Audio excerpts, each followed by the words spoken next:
चलो प्रकट में ना सही तो स्वप्न में तो दर्शन करा दो। एक बार स्वप्न में तो देख लूं कि मेरी स्वामिनी कैसी है। अगर स्वप्न में भी एक बार दर्शन हो जाए तो उसका परिणाम होता है कि रात दिन केवल वही रूप झलकता रहेगा। जैसे स्वप्न में ही उषा जी ने अनिरुद्ध जी को देखा था, बस रात दिन उसी रूप का ऐसा प्रभाव पड़ा कि न भोजन अच्छा लगना, न नींद, न किसी से बात करना। भोरी सखी कह रही असन बसन नहीं भावे, न भोजन अच्छा लगता है, न विश्राम अच्छा लगता है, न अच्छे कपड़े अच्छे लगते हैं।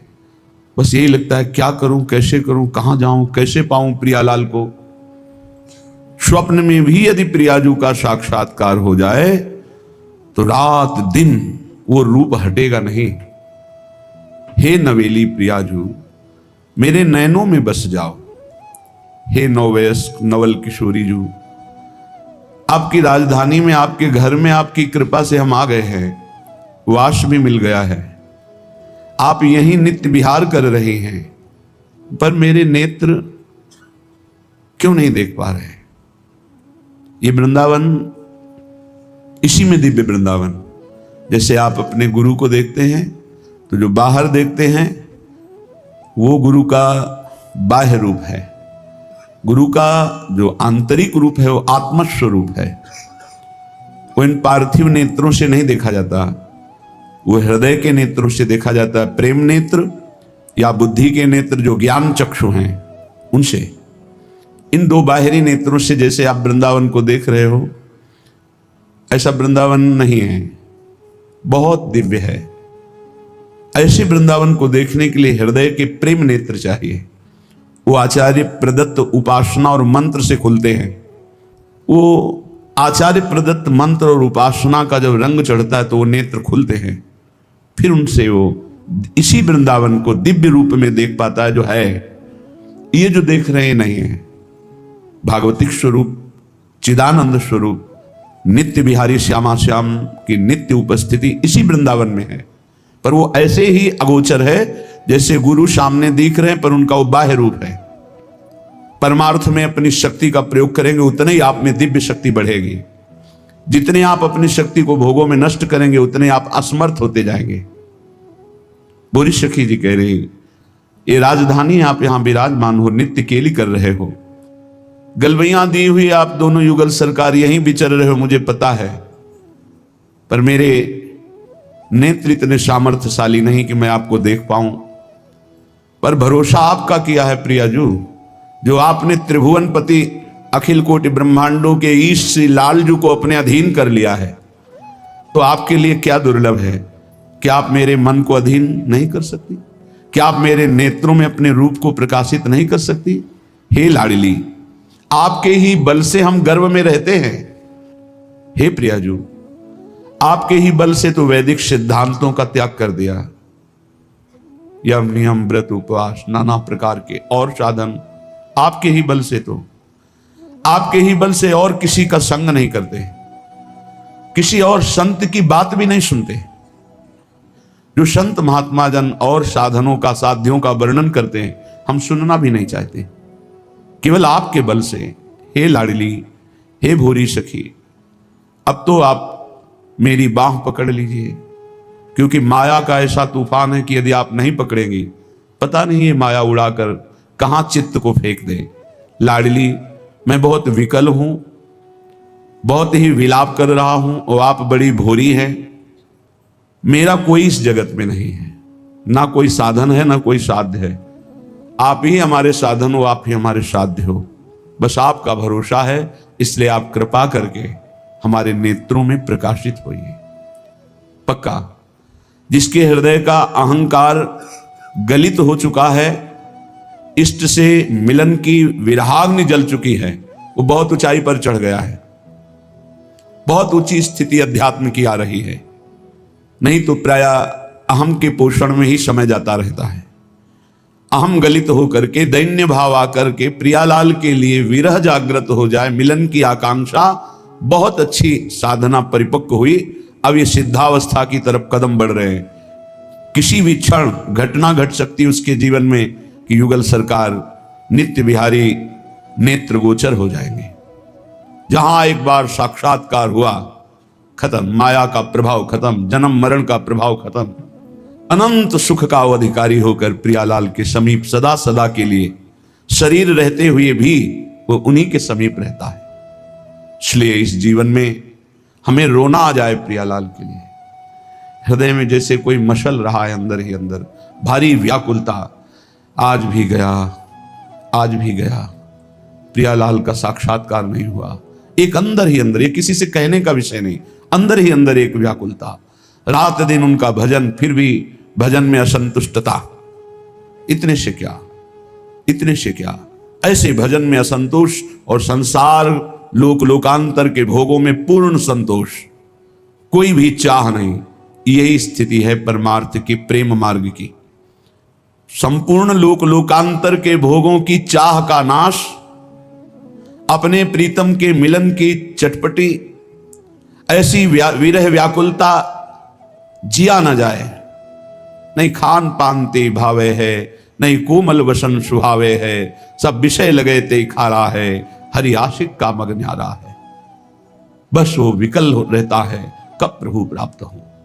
श्रीपाद प्रबोधानंद जी महाराज कह रहे हैं, जिन्होंने वृंदावन भूमि का स्पर्श प्राप्त कर लिया है, कितनी अपार महिमा है वो, और जिन्होंने वृंदावन भूमि को दृढ़ता पूर्वक पकड़ लिया है, वो बहुत सौभाग्यशाली है। पकड़ लिया, मर चाहे जाऊं वृंदावन से, ये बहुत बड़ी सिद्धि है। ये बड़े भाग्यशाली हैं जिनको ऐसा दृढ़ व्रत करने का सौभाग्य मिला। बड़े बड़े व्रतधारी हैं, लेकिन ये व्रत, क्षेत्र संन्यास, वृंदावन की भूमि से कभी बाहर नहीं, प्राण निकल जाएंगे पर तन नहीं जाएगा। ऐसा ये बहुत बड़ा व्रत है। ये केवल लाडली जू के बल से ही लिया जा सकता, अपना कोई बल नहीं। लाडली जू के बल से एक ऐसी ठसक, प्राण समर्पित, न तापा साधु नाम अकृतिशु, ये बहुत बड़ी बात है। अगर उससे कुछ जो नहीं करना चाहिए वो भी हो जाए तो उससे ताप नहीं पहुंचा सकता। ये बहुत बड़ी महिमा की बात कह रहे हैं। ये प्रोत्साहन नहीं दे रहे कि आप पापाचरण करो, कह रहे हैं न तापा साधु नाम मकृतिषु तथा साधु कृतिषु।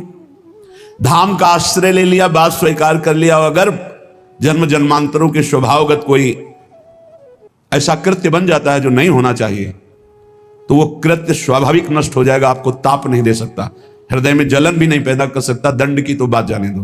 क्यों? क्योंकि उसने धाम का आश्रय लिया है।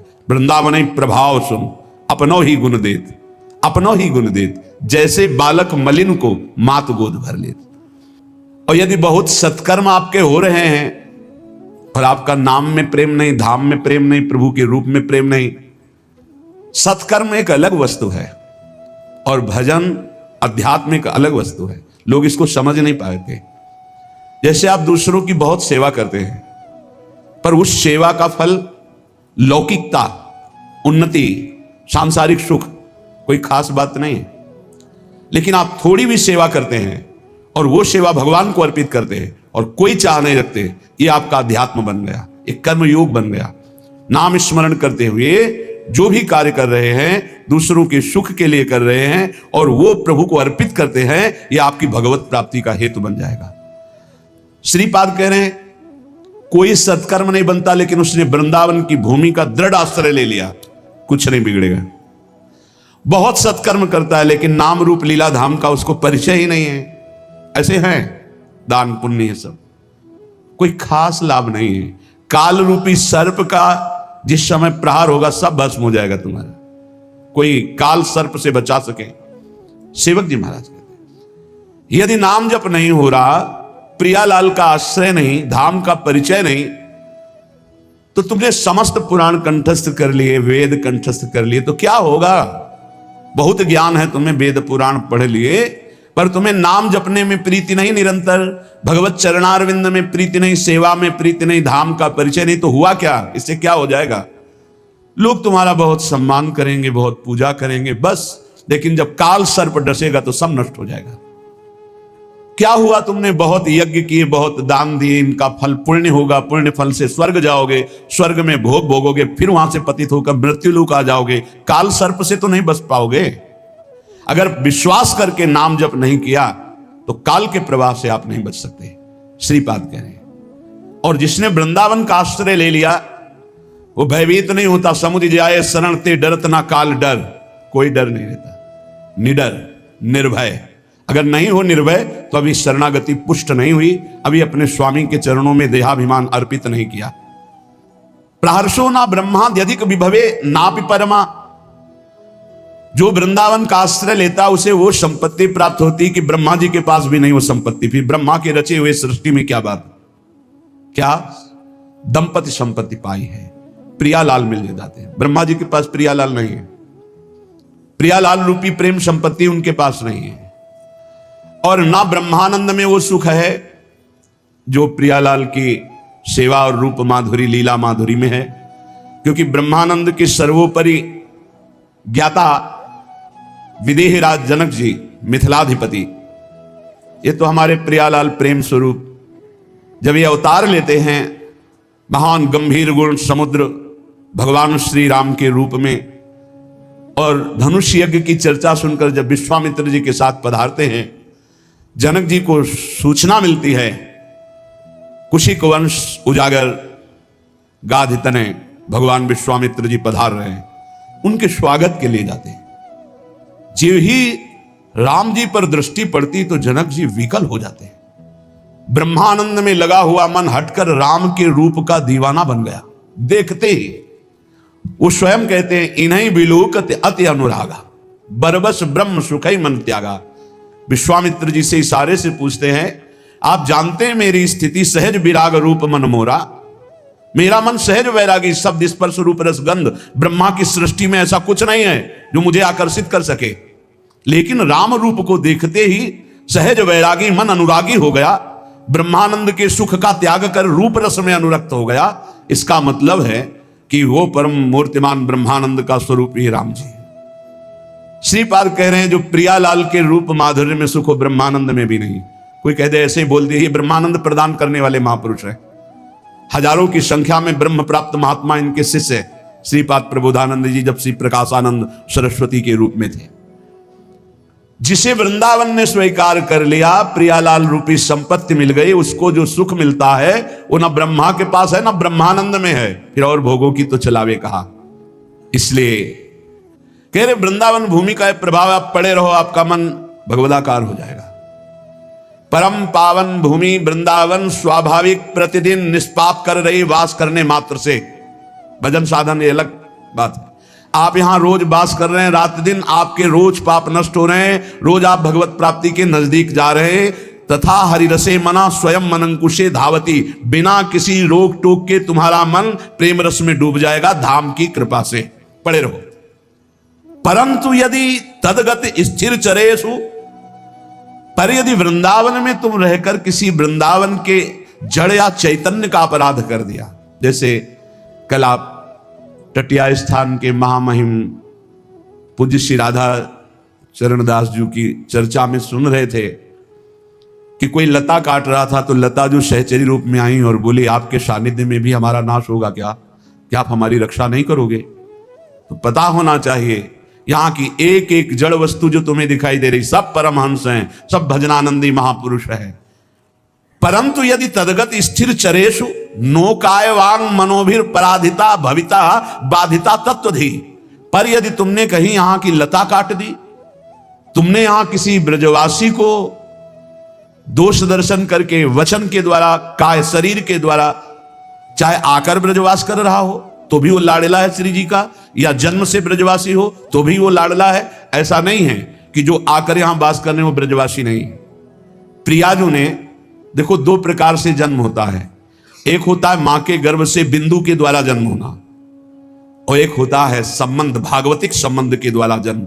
ये मां के गर्भ से प्रकट हुए संबंध से भी पावन संबंध होता है, जो नाद संबंध होता है। गुरुदेव जो कान में गुरु मंत्र देते हैं उसका जो संबंध होकर ब्रजवास होता है वो मां के गर्भ से संबंध से पावन माना जाता है।